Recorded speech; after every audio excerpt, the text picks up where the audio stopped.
ইনশাআল্লাহ। আলহামদুলিল্লাহ সুম্মা আলহামদুলিল্লাহ। আল্লাহ তাআলার রহমতে সারা বাংলাদেশে এই মুহূর্তে যেই জোয়ার উঠেছে দাঁড়িপাল্লার, আল্লাহ তাআলা ইসলামের একটি কঠোর বিজয় দান করবেন ইনশাআল্লাহ, আমরা এটা বিশ্বাস করি। আলহামদুলিল্লাহ, বাংলাদেশের প্রায় জায়গায় এই মুহূর্তে রেজাল্ট বের হয়ে যাচ্ছে। আমরা এই মুহূর্তে আমাদের মধ্যে যেই খবরটুকু রয়েছে এর মধ্যে থেকে অধিকাংশই আলেমরা বিপুল ভোটে বিজয় লাভ করেছেন। তার মধ্যে অন্যতম হলেন আল্লামা মামুনুল হক দামাত বারকাতুহুম, তারপর হচ্ছেন আল্লামা মুফতি আমির হামজা, তারপর হচ্ছেন আল্লামা সিরাজুল ইসলাম মিরপুরি দামাত বারকাতুহুম, তারপর হচ্ছেন হানজালা দামাত বারকাতুহুম ইনশাআল্লাহ।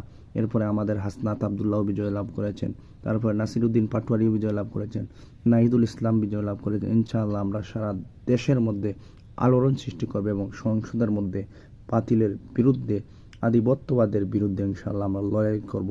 ওমা তৌফিক ইল্লা বিল্লাহ।